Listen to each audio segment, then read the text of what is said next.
ಮಹಾರಾಷ್ಟ್ರದ ಪುರಾತನ ಪರ್ವತಗಳ ಮಧ್ಯೆ ಮಂಜು ಮುಸುಕಿದ ಕಣಿವೆಗಳಲ್ಲಿ ಒಂದು ದೇವಾಲಯ ತ್ರ್ಯಂಬಕೇಶ್ವರ ತನ್ನೊಳಗೆ ಅನೇಕ ಯುಗಗಳ ರಹಸ್ಯಗಳನ್ನ ಒತ್ತು ನಿಂತಿದೆ. ಆಕಾಶದಲ್ಲಿ ಮಿಂಚಿನ ಕಿರಣಗಳು ದೇವಾಲಯದ ಶಿಖರಗಳ ಮೇಲೆ ಬೀಳುತ್ತೆ. ಗಾಳಿಯಲ್ಲಿ ಹರಹರ ಮಹಾದೇವ ಎಂಬ ನಾದ ಪ್ರತಿಧ್ವನಿಸುತ್ತೆ.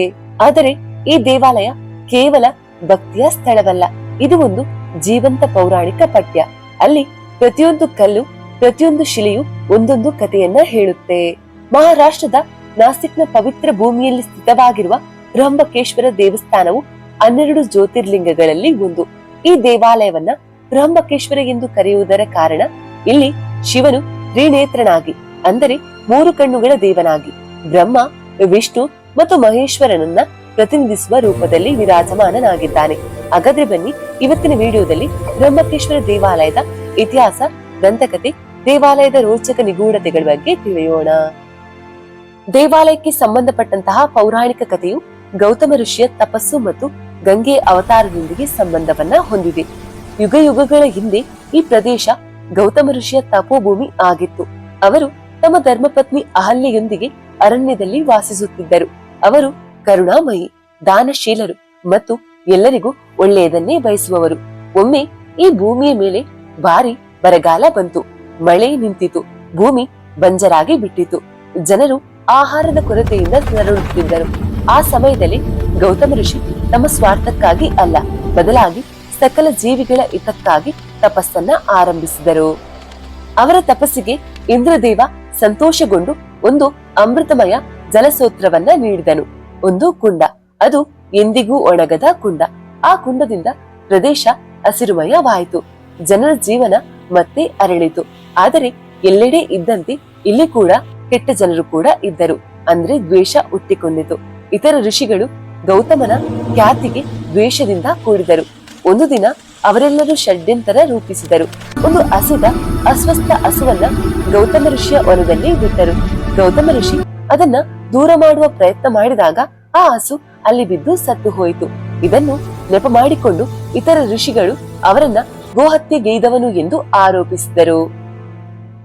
ಆದರೆ ಗೌತಮ ಋಷಿ ಯಾವುದೇ ವಿರೋಧವನ್ನ ಮಾಡಲಿಲ್ಲ. ಅವರು ಕೋಪಗೊಳ್ಳಲಿಲ್ಲ. ಬದಲಾಗಿ ಪಾಪ ಪರಿಹಾರಕ್ಕಾಗಿ ಶಿವನಿಗೆ ಶರಣಾದರು. ಆಹಾರ ನಿದ್ರೆ ತ್ಯಜಿಸಿ ಕೇವಲ ಅವೆಯನ್ನೇ ಸೇವಿಸಿ ಶಿವನ ಧ್ಯಾನ ಮಾಡಿದರು. ತಮ್ಮ ಈ ಅನನ್ಯ ಭಕ್ತಿಯಿಂದ ಸಂತೋಷಗೊಂಡ ಶಿವನು ಅವರ ಮುಂದೆ ಪ್ರತ್ಯಕ್ಷನಾದ. ಶಿವನು ಹೇಳಿದನು, ಋಷಿಗಳ ಆರೋಪ ಸುಳ್ಳು, ನಿನ್ನ ಮೇಲೆ ಪಾಪವಿಲ್ಲ, ನಿನ್ನ ಮನಸ್ಸು ಶುದ್ಧ. ಆದ್ರೆ ಗೌತಮ ಋಷಿಯು ಯಾವುದೇ ವರವನ್ನ ಬೇಡಲಿಲ್ಲ. ಅವರು ಕೇವಲ ವಿನಂತಿಸಿದರು, ಪ್ರಭು, ಗಂಗೆಯು ಈ ಸ್ಥಳದಲ್ಲಿ ಅವತಾರಗೊಳ್ಳಲಿ. ನೀವು ಇಲ್ಲಿ ಶಾಶ್ವತವಾಗಿ ನೆಲೆಸಿರಿ, ಜನರ ಕಷ್ಟಗಳನ್ನ ನೀಗಿಸಲು. ಶಿವನು ಅವರ ಭಕ್ತಿಯಿಂದ ಮುದಗೊಂಡು ಹೇಳಿದನು, ನಾನು ಇಲ್ಲಿ ತ್ರಿಮೂಕ ಲಿಂಗ ರೂಪದಲ್ಲಿ ನೆಲೆಸುತ್ತೇನೆ, ಬ್ರಹ್ಮ, ವಿಷ್ಣು, ಮಹೇಶ್ವ ತ್ರಿದೇವರ ರೂಪದಲ್ಲಿ. ಆದ್ದರಿಂದಲೇ ಈ ಸ್ಥಳವು ತ್ರ್ಯಂಬಕೇಶ್ವರ ಜ್ಯೋತಿರ್ಲಿಂಗ ಎಂದು ಪ್ರಸಿದ್ಧವಾಯಿತು. ಅದು 12 ಪವಿತ್ರ ಜ್ಯೋತಿರ್ಲಿಂಗಗಳಲ್ಲಿ ಅತ್ಯಂತ ವಿಶೇಷವಾದದ್ದು. ಗೌತಮ ಋಷಿಯ ತಪಸ್ಸಿನ ಫಲವಾಗಿ ಗಂಗಾದೇವಿ ಗೋದಾವರಿ ರೂಪದಲ್ಲಿ ಇಳಿದಳು.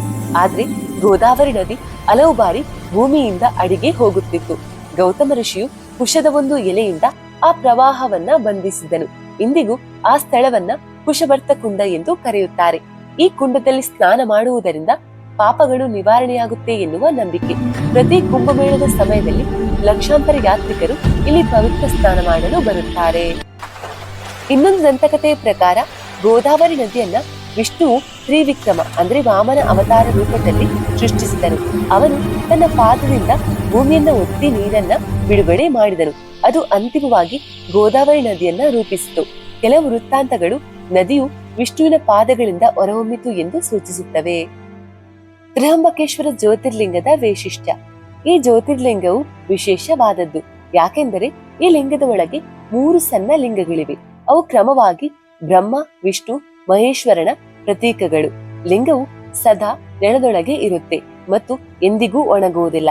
ಅದರ ಮೇಲೆ ನಿರಂತರ ನೀರಿನ ಧಾರೆಯು ಹರಿಯುತ್ತಿರುತ್ತೆ. ಸೋಮವಾರದಂದು ಮಾತ್ರ ಇಲ್ಲಿ ರತ್ನಗಳಿಂದ ಅಲಂಕರಿಸಿದ ಸ್ವರ್ಣ ಮುಖಪಟವನ್ನ ಶಿವಲಿಂಗದ ಮೇಲೆ ಧರಿಸಲಾಗುತ್ತೆ. ಜನರು ಹೇಳುವಂತೆ ಈ ಮುಖಪಟವನ್ನ ಪಾಂಡವರು ಪೂಜಿಸುತ್ತಿದ್ದರು. ಇಲ್ಲಿರುವ ಗೌಪ್ಯ ಗುಹೆಯ ರಹಸ್ಯ. ಬ್ರಹ್ಮಗಿರಿ ಪರ್ವತದ ಹಿಂಭಾಗದಲ್ಲಿ ಒಂದು ಪವಿತ್ರ ಗುಹೆ ಇದೆ.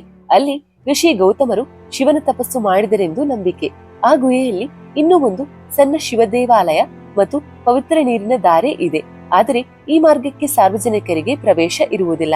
ವಿಶೇಷ ಅನುಮತಿಯನ್ನ ಮಾತ್ರ ನೀಡಲಾಗುತ್ತೆ. ಕುಶವತಿ ಕುಂಡ ಅಂದ್ರೆ ಗೋದಾವರಿಯ ಮೂಲ.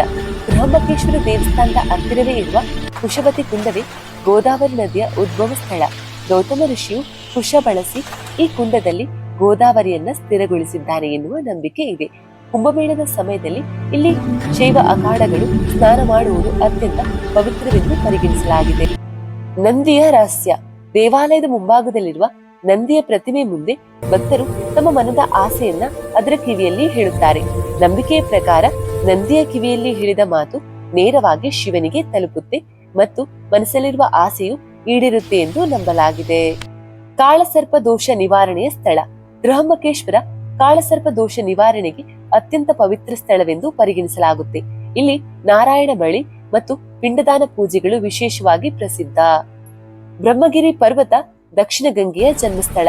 ಈ ಪರ್ವತದಲ್ಲಿ ಗೋದಾವರಿ ನದಿಯು ಉದ್ಭವವಾಗಿದೆ. 750ಕ್ಕೂ ಹೆಚ್ಚು ಮೆಟ್ಟಿಲುಗಳಿರುವ ಈ ಪರ್ವತವು ನಿಸರ್ಗ ಸೌಂದರ್ಯದಿಂದ ತುಂಬಿದೆ.